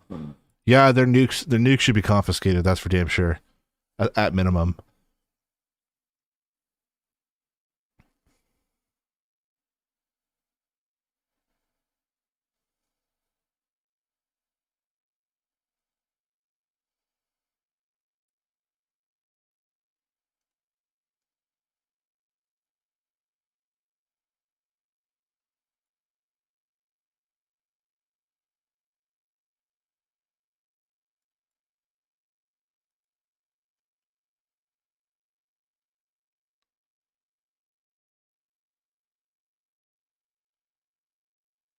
You're against the state. I mean, like, I have made it pretty clear my position, macho. And we're reading articles that shows why the Israeli state needs to be opposed. The only thing I've said about the Israeli people is that the vast majority of them support the ongoing slaughter, which means that I have no sympathy for when they themselves get hurt. When the Palestinian Authority was set up on the back of the Oslo Accords back in 1994, an arrangement known as the Paris Protocol was established, whereby Israel collects income tax on behalf of the Palestinian Authority and then makes monthly transfers pending the approval of the Israeli Ministry of Finance. This is supposed to be a temporary 5-year arrangement after which control was supposed to pass to the Palestinian Authority. 30 years on, no such transition has been enacted. The reason for this is abundantly clear. It gives Israel an important lever with which to blackmail the Palestinian Authority. Even after the Gaza Strip fell under Hamas control in 2007, many public sector workers there kept their government jobs and continued to receive their wages, which were paid with the transferred tax revenues from the Israeli Ministry of Finance. Presently, the post is occupied by Bezalel Smotrich, a settler himself, and one of the most extreme ultra-Orthodox right-wing Zionists in Netanyahu's government.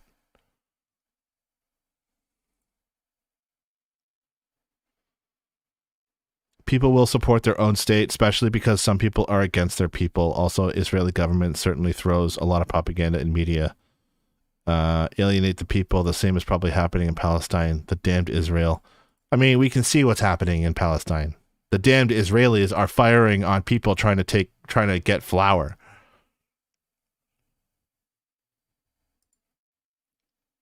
Yeah, well, Israel's currently losing the war on propaganda. That's for damn sure.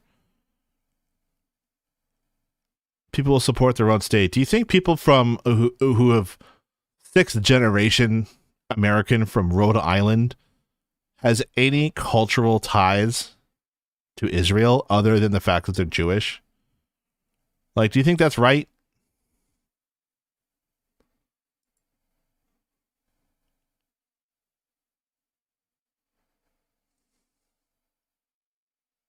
The fact that after October 7th, tens of thousands of Israelis fled the country to go back to their second homes in Brooklyn and Toronto and Long Island. They all have second homes. Palestinians have nowhere to go. Palestinians have homes. It's called Palestine.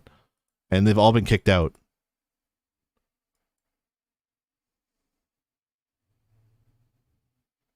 And then your position is like, well, they're there now, so why not let them keep it? It's like, yeah, but there's still people who are holding on to the keys from the apartments that they got kicked out of. Like, that shit ain't right.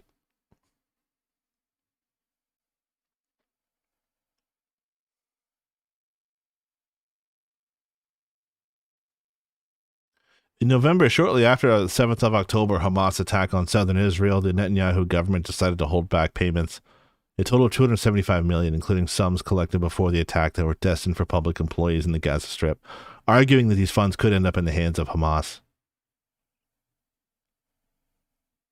In reaction to the cut in funding, the PA refused to receive the reduced revenues, demanding the payment of the full amount owed. This happens to all. You're justifying your hate for the Israeli people. No, this does not justify what Israel is doing right now. Israel has slaughtered 15,000 children in the last 5 months, bro. Nothing justifies that. Oh, amazing. The most recent development has been Israel withholding its tax revenues, refusing this. Okay, blah, blah, blah, blah. Yeah, does this look like a dispute between two neighbors?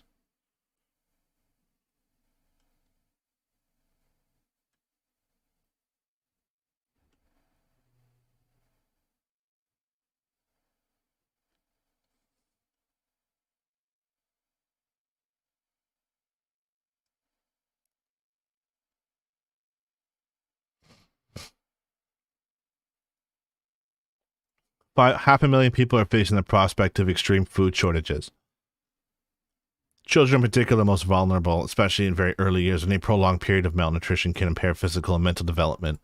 There are presently 130,000 children in Gaza below the age of 2. Therefore, the situation can have long-term effects on children's health even once the war is over. Local farming, thanks to the constant and massive bombing, has completely collapsed. Much infrastructure, such as bakeries and food warehouses, has either been destroyed or forced to close. Food supplies from outside Gaza are all that is left to the people camped out in and around Rafah and other cities. Action Against Hunger, based in Washington, D.C., said on the 17th of February, if the situation continues, we'll see one of the biggest disasters we have faced as humanitarians. It will be due to hunger and disease in the very polluted and dangerous environment in Gaza, resulting from the residuals of the thousands of bombs, the white phosphorus, the raw sewage floating all over the place, the unsafe water being consumed as people don't have other choices. The situation in north of Gaza is truly dramatic. There are still around 300,000 people left in the most horrendous conditions. According to a recent BBC report, in the isolated part north of Gaza, children are going without food for days as aid convoys are increasingly denied permits to enter.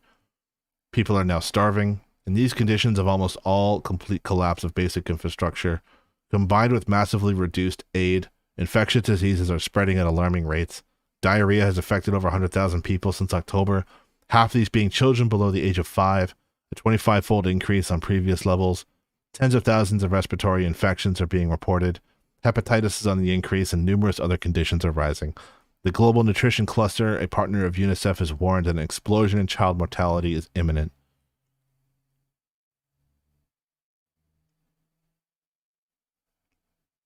Also, I think rather than a genocide, Israel is better off in this war. They not only have America, but a stronger military, which means they have more power to attack them. We do know that we walk into dirty corners, LOL Palestine soldiers. Hamas fighters have also killed, kidnapped children. I guarantee if Israel was as weak as Palestine and Palestine was as strong as Israel, the invasion of Hamas and Palestinian response would have been way more brutal than the initial attack. Well, first of all, A, you don't know that, and B, that's not what happened.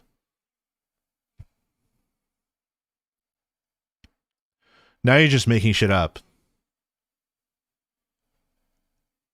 And yeah, occupied nations have a right to defend themselves. Israel does not have a right to defend itself. If Israel was weak, Hamas never would have formed. True. I'm being factual and logical. No, you're not. You're imagining scenarios that don't exist. You want to get into moronic debates? Go to, like, Destiny's channel. That's all those guys live off of.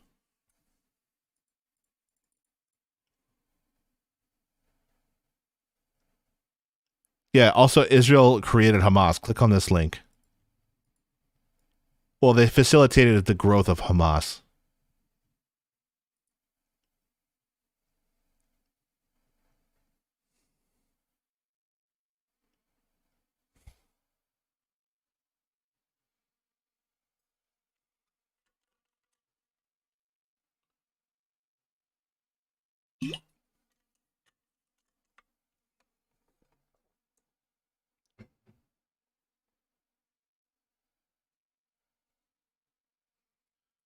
This little bunny just cannot sit still.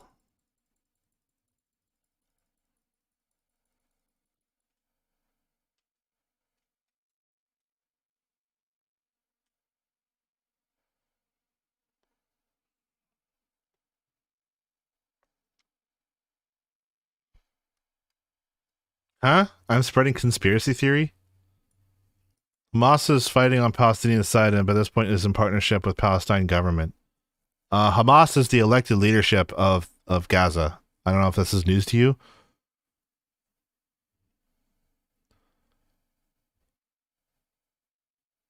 And yeah, there was secular Palestinian resistance, the PLO.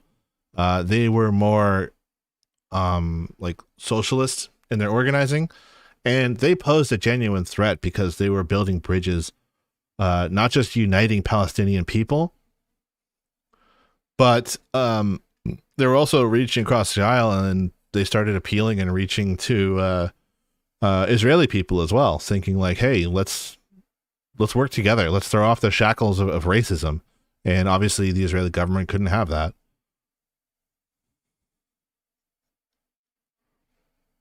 And so they fomented the growth of Hamas that was already growing, which gives Israel an excuse to bomb and embargo and torture and brutalize the Palestinian people.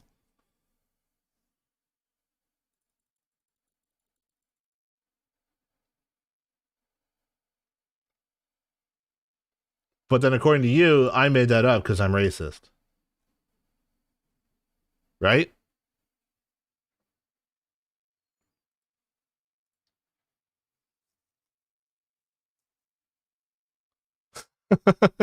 You're making up a theory that supports your belief. I am not making it up.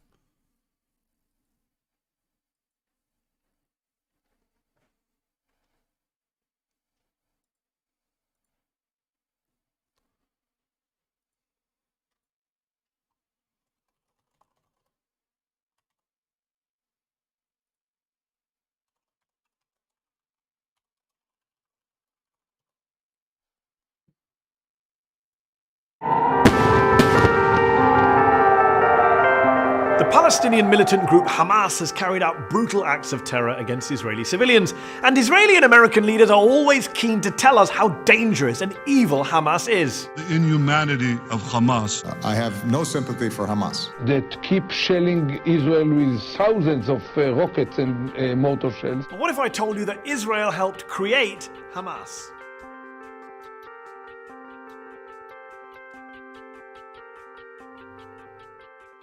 Officially, Hamas, which is the acronym for an Arabic phrase meaning Islamic Resistance Movement, was founded in 1987, at the start of the first Palestinian Intifada, or uprising against the Israeli occupation. But its roots were planted much earlier. The Hamas founder Sheikh Ahmed Yassin was a half-blind, disabled Palestinian cleric and member of the Muslim Brotherhood.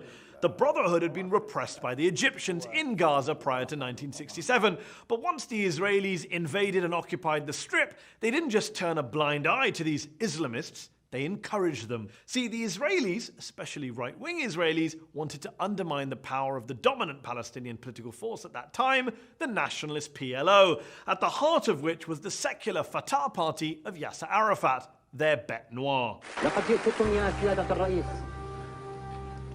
بغصن الزيتون في يدي وببندقية الثائر في يدي. By empowering Sheikh Yassin and the Muslim Brotherhood, Israeli leaders thought they could divide and rule the occupied Palestinians, play them off against each other, secular nationalists against religious Islamists. So in 1978, when Yassin wanted to officially register his Islamic Association, which was basically the precursor to Hamas, the Israelis were only too keen to help. Yassin built and grew a network of Islamist social institutions across Gaza, including schools and clubs and mosques, and Israel helped fund some of those projects. Most American politicians have no clue about any of this, although the former Republican Congressman Ron Paul once made this point on the floor of the House. Hamas was encouraged and really started by Israel because they wanted Hamas to counteract Yasser Arafat. Arafat himself told an Italian newspaper, quote, "Hamas is a creature of Israel." He even claimed that former Israeli Prime Minister Yitzhak Rabin admitted as much to him, calling it a fatal error. Now, you might be wondering, why should I believe mad Ron Paul or the famously shady Yasser Arafat? Well, you don't have to. You can believe top Israeli and US officials. All right, pay attention, macho. Owned up to all this. Brigadier Yitzhak Segev, for example, who was the Israeli military governor in Gaza, and later told a New York Times reporter that he helped finance the Islamic movement. "The Israeli government gave me a budget," he said, "and the military government gives to the mosques." Colonel David Hakam, who worked in Gaza in the late 1980s as an Arab affairs expert in the Israeli military, has admitted that the original sin was Israeli support for Yassin in the late 70s. But at the time, he has argued, nobody thought about the possible results. Well, Avner Cohen did. Cohen was the Israeli official who was responsible for religious affairs in Gaza for more than 2 decades. It's like John and who now Favreau. says, quote, "Hamas, to my great regret, is Israel's creation." Yeah, Cohen's words.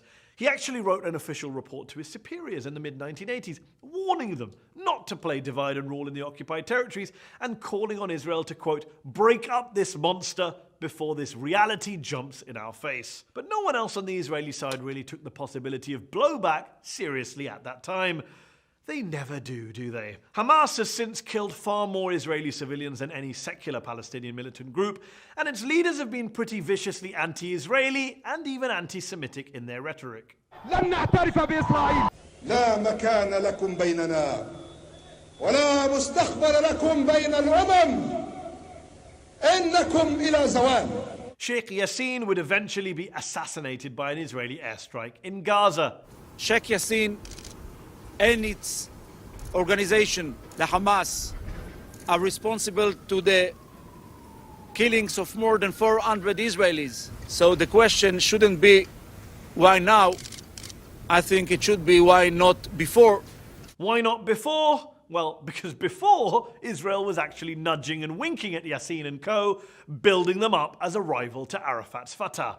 The die was cast for blowback. Blowback, incidentally, that they decided to double down on when they assassinated Yassin. You can hear the crowds chanting for Hamas, and any idea that this operation would actually suppress or diminish that organization seems to be ill-judged. The inconvenient truth is that Hamas is in part a creature of Israel's own making, an enemy that Israel spent more than 20 years helping to build up, and then spent the next 20 years, the past 20 years that is, trying to bomb, besiege, and blockade out of existence. The 3 Gaza wars fought by Israel against Hamas since 2008 killed around 2,000 Palestinian civilians and a dozen Israeli civilians. That's the real human cost of blowback.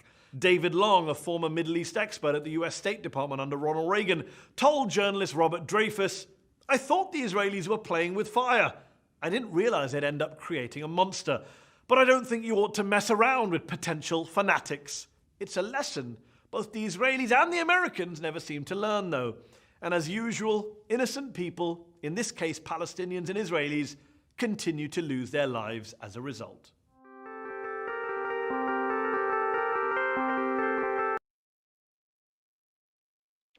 Anyway, yeah, if you look at that and just be like, and don't ask yourself, well, what did Israel expect? Then you're a moron. Sorry. Oh, all right, I will be right back. My partner just came home. I'm going to go talk to her for a sec. Hasbro's handlers told him to give up and he left. Yeah. I don't know where the bunny is. I'm sure he'll be back on camera soon. Be back in a couple minutes. In the meantime, let's watch a video.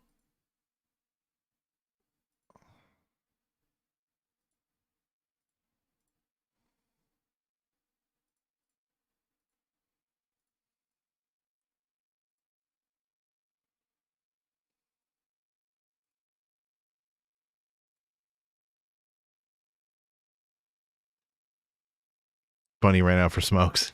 I mean, he is Quebecois after all.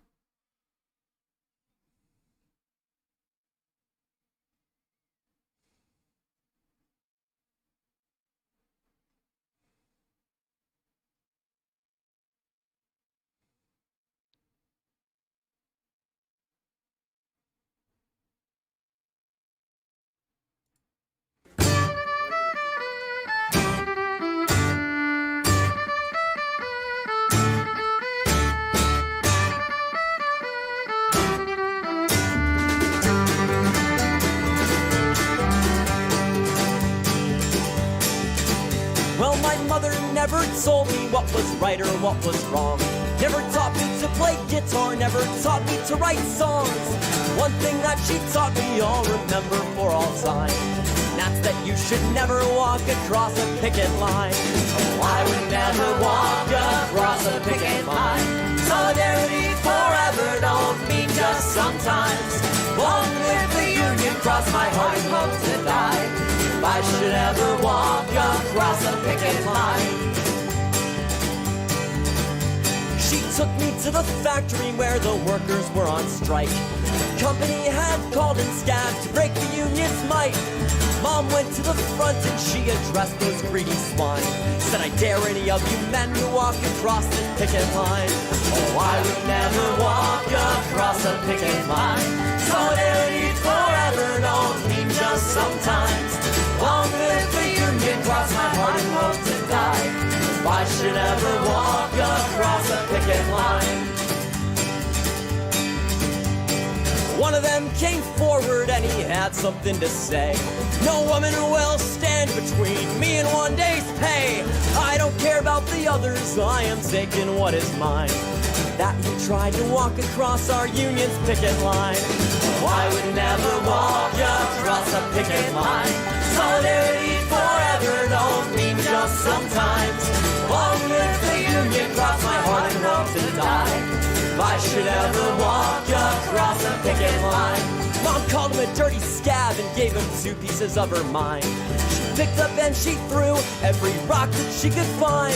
And when he called the cops on her, she kicked his behind and said, that's what you get when you walk across a union's picket line.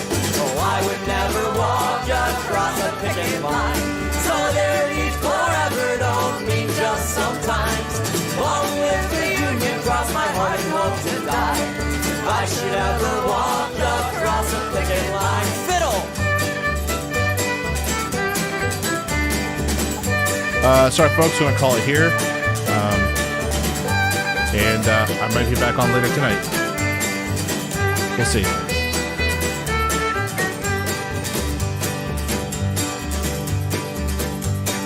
I can still remember what my mother used to say. We're fighting for a better world, not just for better pay. And if we stick together, then we'll win this fight in time. As long as we don't walk across each other's picket lines. Everybody, I would never walk across a picket line. Solidarity forever don't mean just sometimes. Long live the Union. Long live the Union. If I should ever walk